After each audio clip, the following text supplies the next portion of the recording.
Hey guys, welcome back to Fantasy Hub. Today's story is one of my favorites. It started with an assignment I didn't want. My editor at the Urban Skeptic had this brilliant idea send me, the resident debunker of all things mystical, to expose the fortune tellers at the Holloway Craft Fair. Easy content, he said. Just go get some quotes from delusional people, write your usual takedown piece. I should have known the universe had other plans. The fair was everything I expected, a carnival of capitalism wrapped in crystals and drum catchers. The air was thick with patchouli and false hope, vendors hawking everything from healing gemstones to homemade soap shaped like pentagrams.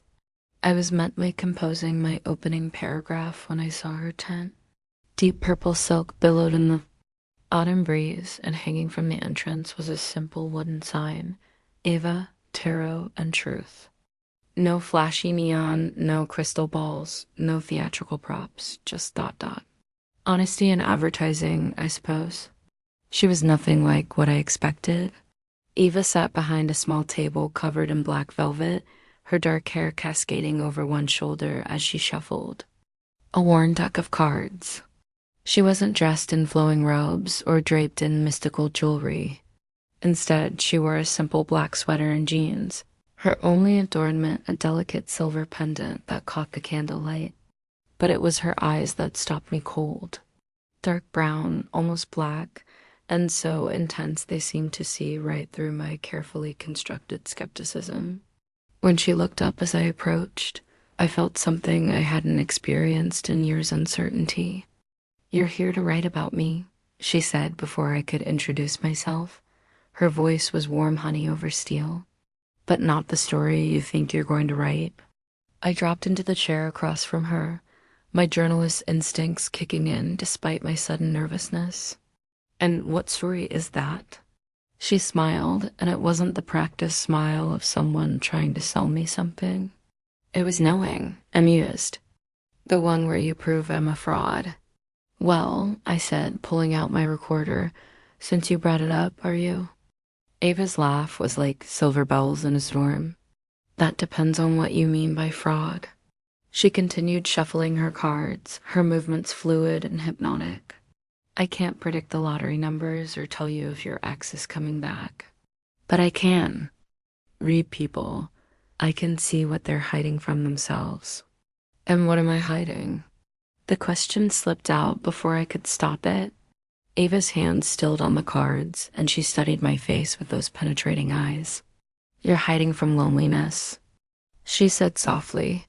"You surround yourself with facts and logic because feelings are unpredictable, scary, but the loneliness is eating you alive. And you're terrified that if you let someone in, they'll leave when they realize you're not as strong as you pretend to be." The air left my lungs in a rush. I stared at her, my mouth opening and closing like a fish out of water. How could a stranger see so clearly what I'd been running from for years? "Lucky guess," I managed. Ava's smile was gentle now, almost sad. "Maybe, or maybe you're not as unreadable as you think." She began laying out cards in a pattern I didn't recognize. The Celtic cross. Let's see what the cards have to say about your future. I wanted to leave. Every instinct screamed at me to grab my recorder and run. But something about Ava's presence was magnetic, drawing me in despite my better judgment. The first card she turned over showed two figures intertwined beneath an angel. "The lovers," Ava said. "This represents your current situation. You're at a crossroads, Trinity. A choice between isolation and connection. How did you, I never told you my name." Ava's eyes twinkled with mischief, your press badges showing. I looked down, flustered. Sure enough, my credentials were visible, clipped to my jacket pocket. Right, of course. She turned over the next card, a tower being struck by lightning, people falling from its heights.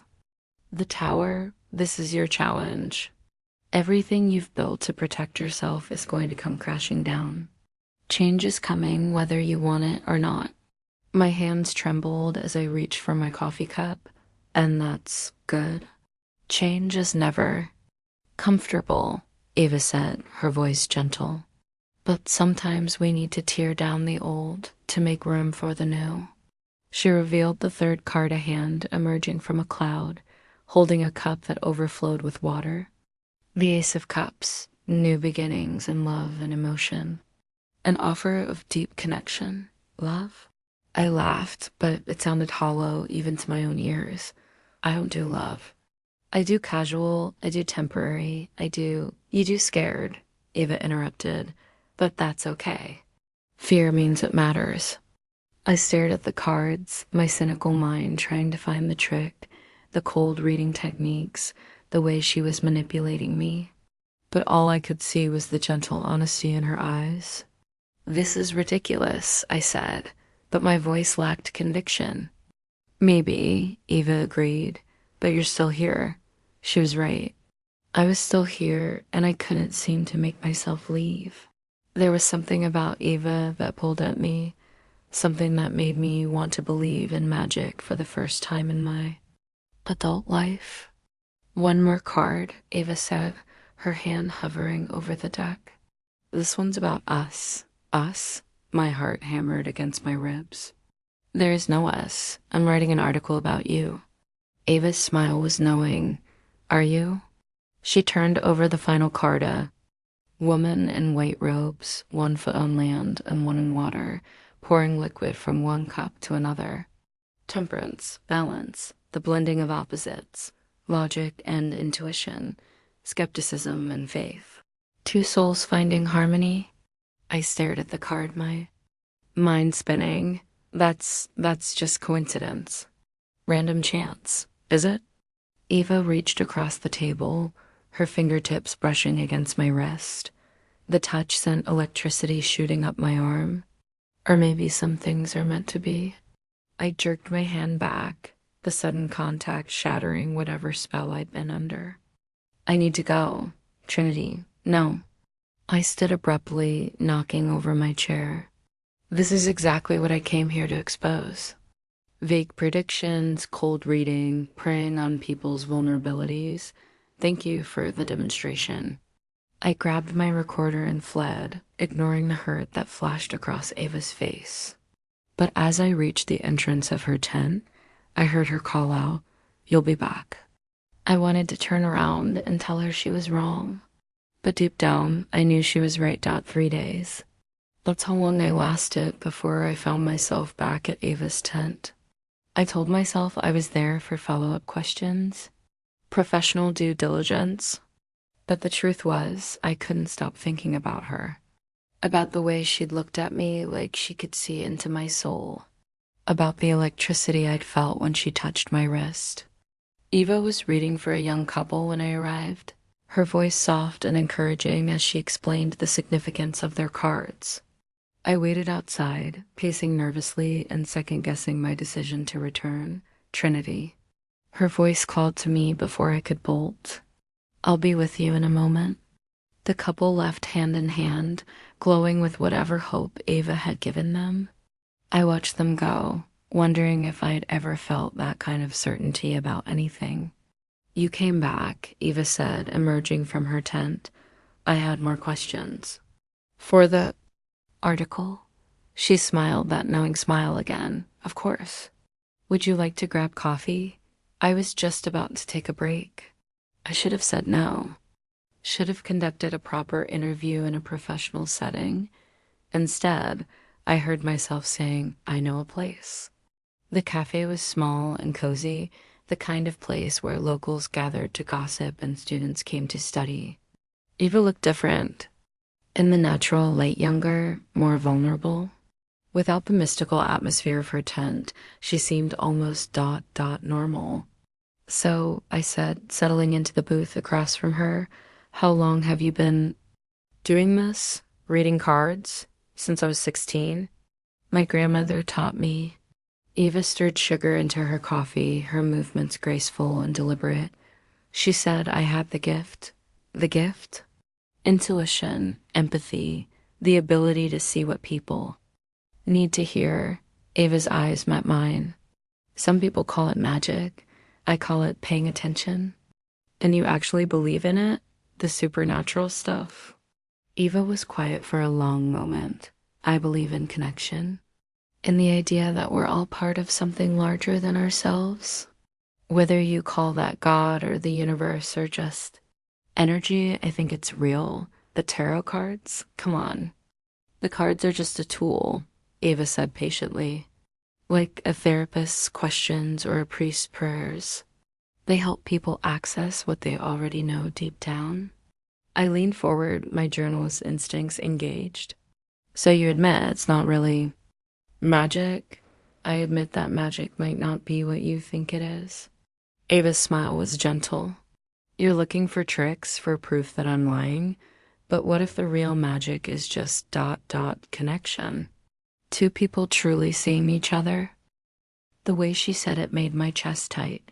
You're deflecting. And you're deflecting from the real reason you came back?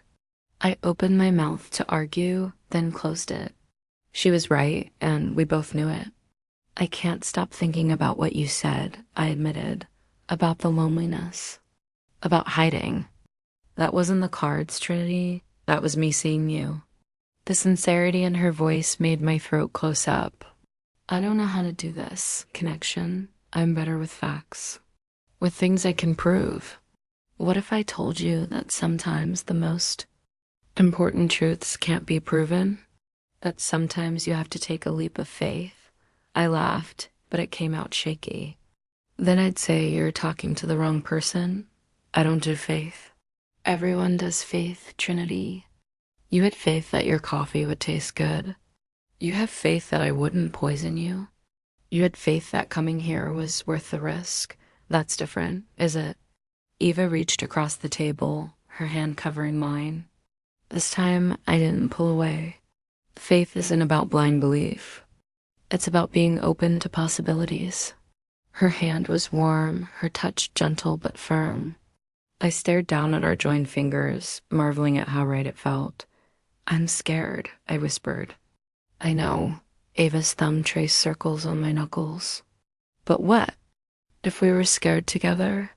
I looked up at her, seeing my own vulnerability reflected in her dark eyes. I don't even know you. Then let's change that. Ava's smile was radiant. Tell me about Trinity Sanders. Not the journalist, not the skeptic. Just ... you. And for the first time in years, I did ... We started meeting for coffee every morning. Just coffee, I told myself, research for my article. But as the days passed, I found myself looking forward to those moments more than anything else in my life. Eva was nothing like I expected. She was smart, not just intuitive, but intellectually sharp. She had a degree in psychology and could debate philosophy with the best of them. She was funny, with a dry wit that caught me off guard. And she was kind in a way that seemed effortless, like compassion was her default setting. You're surprised, she said one morning, catching me staring at her as she explained her thesis on the psychological benefits of ritual. I guess I expected someone more mystical. Ava laughed. Sorry to disappoint. I'm just a regular person who happens to read tarot cards. Nothing about you is regular, I said, then immediately regretted it. The admission felt too raw, too revealing. But Eva just smiled. I'll take that as a compliment. Our conversations ranged from the philosophical to the mundane. She told me about her grandmother, who taught her to read cards and Big Apple, pie with equal skill. I told her about my childhood, about the parents who'd pushed me toward success, but never toward happiness. Is that why you became a journalist? Ava asked. To please them? I considered lying, then decided against it, partly. But also because I wanted to find truth, to expose lies and protect people from being deceived. And now? Now I'm not sure what truth looks like anymore. Ava's expression grew serious. Truth isn't always comfortable, Trinity. Sometimes it's messy and complicated and impossible to prove. But that doesn't make it less real. I knew she was talking about more than just journalism. The tension between us had been building for weeks, crackling in the air like electricity before a storm. Every accidental touch, every shared laugh, every moment of comfortable silence was another thread in the web that was slowly ensnaring us both. I should go, I said, standing abruptly. I have a deadline. Trinity, I'll see you tomorrow. But as I walked away, I could feel her watching me, and I knew that tomorrow couldn't come soon enough. The article was due, and I had nothing. I sat at my computer, cursor blinking mockingly at the empty page, unable to write a single word about Eva that felt true. How could I expose someone who'd become so important to me? How could I reduce what we'd shared to a cynical takedown piece? My editor called twice. I ignored both calls. Instead, I found myself scrolling through Ava's social media, looking for what? Evidence that she was a fraud? Proof that my feelings were justified? I wasn't even sure anymore. What I found instead was a life lived with intention. Photos of Eva with friends, volunteering at animal shelters, teaching tarot to curious teenagers.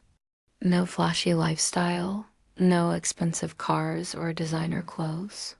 Just a woman trying to make the world a little bit better, one reading at a time. I was so absorbed in my research that I didn't notice the knock at my door until it became impossible to ignore.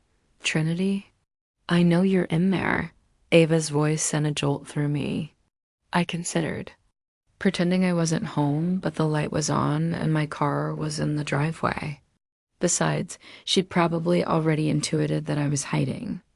I opened the door to find her standing on my porch, holding a paper bag and wearing a concerned expression. You missed coffee, she said simply. I brought it to you. The gesture was so thoughtful, so perfectly Ava, that I felt tears prick at my eyes. You didn't have to, I wanted to. She stepped past me into my apartment, taking in the chaos of papers and empty coffee cups. Trinity, what's wrong? I closed the door and leaned against it, suddenly exhausted. My article, it's due tomorrow, and I can't write it. Why not? Because I struggled to find the words. Because I can't write about you like you're just another subject. Because somewhere along the way, this stopped being about work and started being about us. Eva set the coffee down and turned to face me, her expression unreadable. There's an us? The question hung in the air between us like a bridge I wasn't sure I was brave enough to cross. But Eva had been right about so many things. Maybe it was time to have faith. I want there to be, I whispered. Something shifted in Ava's expression, relief, joy, and something deeper that made my heart race. She moved toward me slowly, giving me time to pull away if I wanted to. I didn't want to. Trinity, she said softly, her hand coming up to cup my cheek.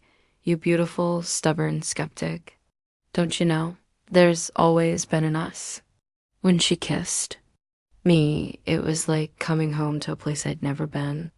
Soft and sweet and full of promise. I melted into her, my hands fisting in her sweater as I kissed her back with months of suppressed longing. I'm scared. I breathed against her lips. No. Ava's forehead rested against mine. But I'm not going anywhere. We made love that night with a tenderness that surprised me. Every touch was reverent, every kiss a promise. Eva mapped my body like she was memorizing it, whispering words of worship against my skin that made me believe in magic for the first time in my life. Afterward, we lay tangled together in my bed, Ava's head on my chest and my fingers in her hair. What happens now? I asked. Now you write your article, Ava said, and I'll deal with whatever comes next. What if I don't want to write it? Then you'll find another way to tell the truth. Ava lifted her head to look at me. That's what you do, isn't it? Find truth? I stared into her eyes, seeing my future reflected there. Yeah, I think I do. The article I published wasn't the one my editor expected. Instead of expose on fortune-telling frauds, I wrote about belief, about the human need for connection and meaning. I wrote about Eva not as a subject to be debunked, but as a person who'd shown me that truth comes in many forms. The response was immediate and polarizing. Half my readers accused me of being brainwashed. The other half thanked me for showing them something real. My editor was furious, but the article generated more engagement than anything I'd written. "In yours, you're going to get fired," Eva said, reading the comments on my laptop as we lay in bed the next morning. "Probably," I agreed, surprisingly unconcerned, but it was worth it. "Was it?" Ava's voice was uncertain. "Your career is important to you?" I turned to face her, taking in the worry in her dark eyes. "Not as important as you." The admission scared me, but it was true. Eva had become the center of my world, the lens through which I saw everything else. My career, my skepticism, my carefully constructed walls, none of it mattered as much as the woman lying beside me. "I love you," I said, the words tumbling out before I could stop them. Ava's face lit up like sunrise. "I love you too. Even if you are a stubborn skeptic," reformed skeptic, I corrected, "I'm a believer now. In magic. In you. In us. In the possibility that some things are too important to question." Ava kissed me then, long and deep and full of promise. When we broke apart, she was smiling. "So what now?" she asked. "Now?" I grinned. "Now we see what the future holds." I didn't get fired. Instead, something unexpected happened. My article went viral. Not just viral in the traditional sense, but viral in the way that changes everything. People shared it on social media, sent it to friends, quoted it in their own articles. Suddenly, everyone wanted to know about the skeptic who'd fallen for a fortune teller. My editor, seeing the engagement numbers, decided that maybe unconventional journalism was exactly what the magazine needed. "Write more like this," he said. "Personal, emotional, real." Ava's business exploded overnight. Her appointment book filled up for months in advance. Podcasts wanted to interview her. Publishers reached out about book deals. She handled it all with the same grace she brought to everything else, but I could see the toll it was taking. "I didn't sign up for this," she confided one evening as we walked through the park near her apartment. "I just wanted to help people. Now I feel like I'm performing." "You could step back," I suggested. "Turn down some of the requests." "Could I?" Ava's smile was sad. "Everyone wants to know if I'm real, if what we have is real. The pressure is overwhelming." "Yeah."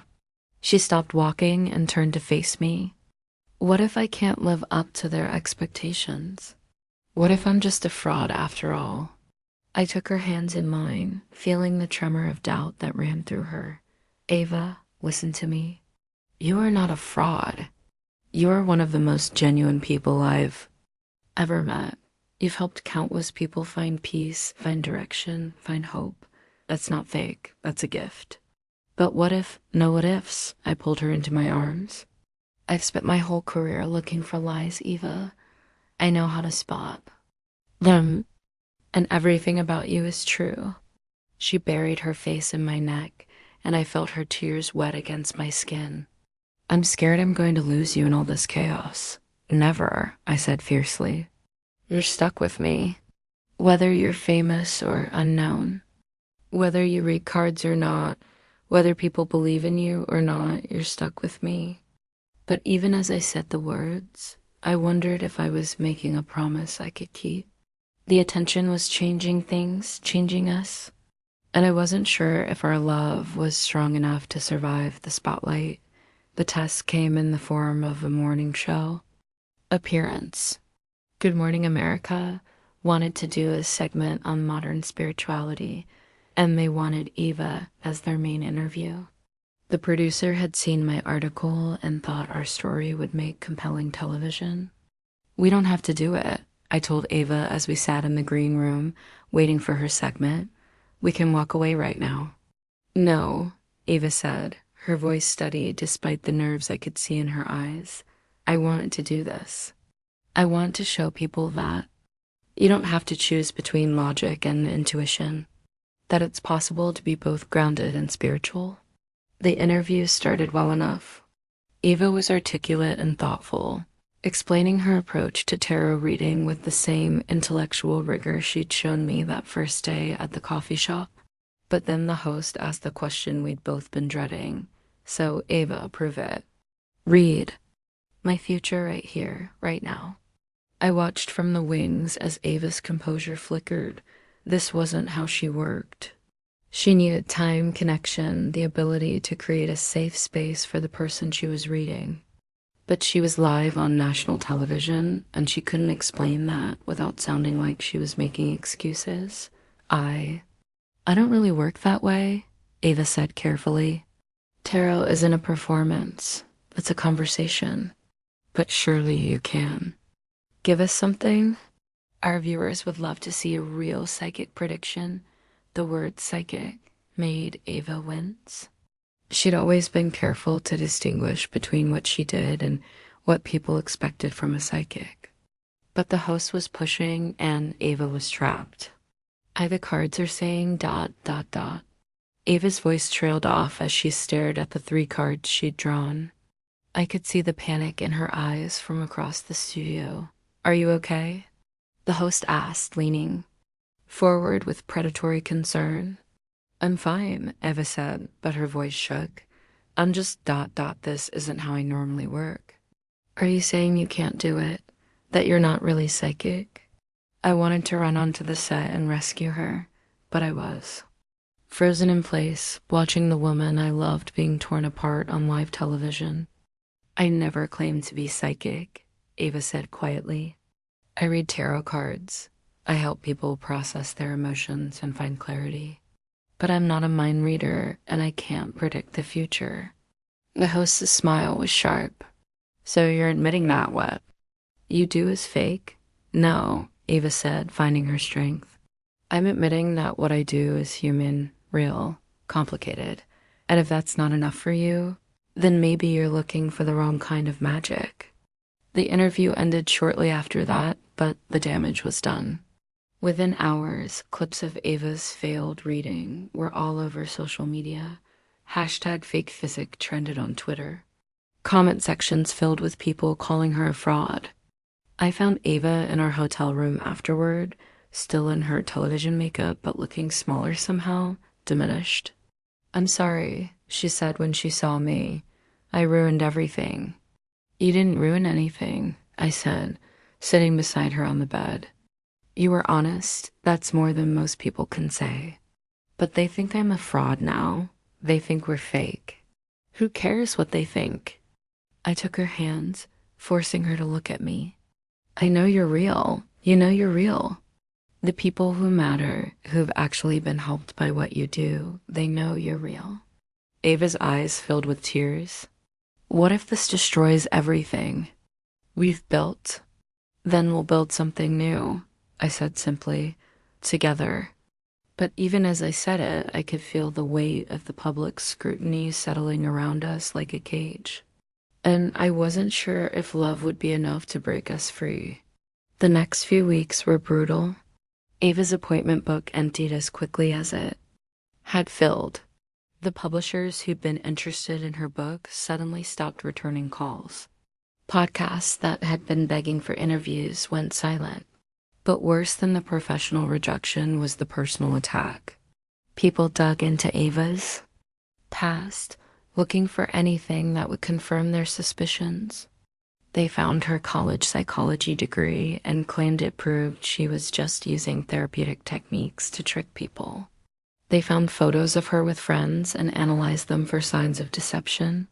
Maybe I should just quit, Ava said one evening as we sat in her apartment, the curtains drawn against the photographers who'd been camping outside. Go back to school, become a therapist. Do something legitimate. What you do is legitimate, I said firmly. Don't let them take that away from you. But what if they're right? What if I have been fooling myself all these years? I sat down, my coffee, and moved to where she was sitting on the couch, taking her face in my hands. Ava, look at me. I am the most skeptical person you'll ever meet. I've spent my entire career exposing frauds and liars. And I'm telling you that what you do is real. Maybe not in the way people expect, but real in the way that matters. How can you be so sure? Because I've seen you help people. I've seen you give comfort to the grieving, guidance to the lost, hope to the desperate. That's not fraud, Ava. That's ministry. She leaned into my touch, and I could feel some of the tension leave her body. I love you for believing in me. I love you for being worth believing in. We made love that night with a desperate intensity, as if we were trying to prove to ourselves that what we had was real, that it could survive the storm threatening to tear us apart. But when I woke up the next morning, Ava was gone. I found her at her grandmother's grave. The cemetery was quiet in the early morning light, dew still clinging to the grass as I picked my way between the headstones. Ava sat cross-legged in front of a simple marker, her tarot deck spread out. Before her, she taught me to read when I was 16, Ava said without looking up. Said I had a gift, that I could see what others couldn't. I sat down beside her, careful not to disturb the cards. What are you doing here? Asking for guidance? Ava's voice was hollow. Trying to figure out if I've been living a lie. And what are the cards telling you? Ava laughed bitterly. Nothing. They're just pieces of cardboard, Trinity. Maybe they always were. I wanted to argue, to convince her that her gift was real, but I could see the pain in her eyes and knew that platitudes wouldn't help. Instead, I asked, what do you want to do? I want to disappear, Ava said simply. Pack up my things and go somewhere nobody knows me. Start over. Would that make you happy? I don't know what would make me happy anymore. Ava finally looked at me, and I saw a weariness in her eyes that broke my heart. I'm tired, Trinity. Tired of being scrutinized, tired of having to prove myself, tired of feeling like a fraud. Then let's go, I said. Ava blinked. What? Let's leave, together. We'll find somewhere quiet, somewhere we can just be ourselves without the whole world watching. You can't just abandon your career. Watch me. I reached for her hand, lacing our fingers together. I was a good journalist before I met you, Ava. I'll be a good journalist wherever we go. But I won't be anything without you. For the first time in days, Ava smiled. You'd really do that? Leave everything behind? Everything except you. She leaned over and kissed me, soft and sweet and full of gratitude. When we broke apart, she was crying. I love you, she whispered. I love you too. So what do you say? Ready for an adventure? Ava looked down at her cards, then back at her. Grandmother's grave. Grandma always said the cards don't predict the future. They just show you what's possible. And what's possible for us? Ava smiled, and for the first time in weeks, it reached her eyes. Everything. We moved to a small town in Oregon where nobody knew about viral articles or failed television. Appearances. Eva found work as a grief counselor at the local hospital, using her gift for seeing into people's hearts in a more traditional way. I freelanced for various publications, writing about small-town life and finding more satisfaction in those simple stories than I'd ever found in my big city exposes. We bought a little house with a garden where Ava could grow the herbs she used in her healing work. She still read tarot, but only for close friends and only when asked. No more appointments, no more public scrutiny, no more pressure to perform. Do you miss it? I asked one evening as we worked in the garden together, the setting sun painting the sky in shades of pink and gold. The spotlight, the pressure, the constant need to prove myself. Eva shook her head, not even a little, but the helping people part. Ava's smile was peaceful. I'm still helping people, just in a different way. She was right. In her work at the hospital, Ava helped families navigate the impossible grief of losing a loved one. She held hands with dying patients and helped them find peace. She counseled survivors and guided them toward healing. It was the same gift she'd always had, just channeled in a more conventional direction. I think your grandmother would be proud, I said. I think she'd say I finally learned the difference between performing magic and living it. That night, as we lay in bed listening to the crickets outside our window, Eva pulled out her old tarot deck, the one she'd been using that first day I met her. Want to know what I see in our future? She asked, always. Eva didn't lay out any cards. Instead, she just looked at me with those dark eyes that had seen through my defenses from the very beginning. I see a woman who learned to trust her heart, she said. I see a love that survived the storm. I see a future written, not in cards or stars, but in the choices we make every day to choose each other. That's a beautiful prediction, I said. It's not a prediction, Eva corrected, leaning over to kiss me. It's a promise. So that's my story. The story of how a skeptic fell in love with a seer and how they found their way to something real. People ask me sometimes if I believe in magic now. If Eva changed my mind about the supernatural, about fate, about the possibility that some things can't be explained by logic alone, the answer is complicated. I still don't believe in crystal balls or mystical predictions. I still think most fortune tellers are frauds, taking advantage of vulnerable people. I still believe in facts and evidence and the power of critical thinking. But I also believe in Eva. I believe in the way she can look at a person and see their deepest needs.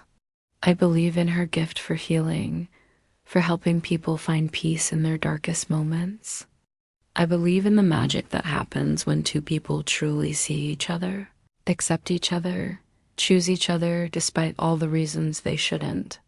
Maybe that's not the kind of magic Ava's grandmother taught her about.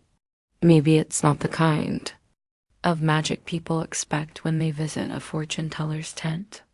But it's the kind of magic that changes lives, that builds futures, that makes the impossible possible. And if that's not real magic, then I don't know what is. Ava and I have been together for 3 years now. We're talking about marriage, about children, about the kind of future that doesn't need to be predicted because it's being built one choice at a time. She still reads cards occasionally, still helps people find their way when they're lost. And I still write, still search for truth, still believe in the power of stories to change the world. The difference is that now I know truth isn't just about facts. It's about connection, about love, about the courage to be vulnerable with another person. It's about the faith that some things are worth believing in, even when you can't prove them, especially when you can't prove them. So maybe I'm not a skeptic anymore. Maybe I'm something else entirely, a believer, a romantic, a woman who learned that the greatest magic of all is finding someone who sees you completely and loves you anyway. The morning I'm telling you this story, Ava is in the kitchen making coffee, humming something under her breath while she moves around our small space with the fluid grace I fell in love with. The sun is streaming through our windows, catching the silver in her hair that's appeared over the past year, and I'm struck by how ordinary and extraordinary this moment is. You're staring, she calls out without turning around. How do you always know? Magic, she says, and I can hear the smile in her voice. She brings me my coffee black, the way I've always liked it, and settles beside me on the couch where I've been working on this story. Her presence is warm and familiar, like coming home after a long journey. How's the writing going? She asks, glancing at my laptop screen. I'm almost done, I tell her. Just trying to figure out how to end it. How do you want to end it? I consider this looking at the woman who changed my life in ways I never thought possible. With the truth, I guess. Eva nods approvingly. The truth is always the best ending. So here's the truth. Love isn't magic in the way people think magic should be. It's not flashy or dramatic or filled with grand gestures that sweep you off your feet. Real love is quiet magic, the kind that happens in morning kitchens and evening gardens and gentle touches and shared silences, and the decision to stay when everything else tells you to run. Real love is Eva remembering exactly how I like my coffee after 3 years together. It's me learning to trust in something I can't quantify or prove. It's both of us choosing each other every single day, even when it's hard, even when the world doesn't understand, even when we don't understand ourselves. The greatest magic isn't in predicting the future, it's in creating it. One choice at a time, with someone who believes in you, even when you don't believe in yourself. And that, I've learned, is the most real magic of all. Ava kisses the top of my head as I type these final words, and I can feel her smile against my hair. Perfect, she whispers, and I know she's not just talking about the story, she's talking about us, about this moment, about the future we're building together, one ordinary, extraordinary day at a time. The cards never predicted this quiet happiness, this settled love, this sense of being exactly where I'm supposed to be. But then again, the best futures are the ones we write ourselves, and our story is just beginning.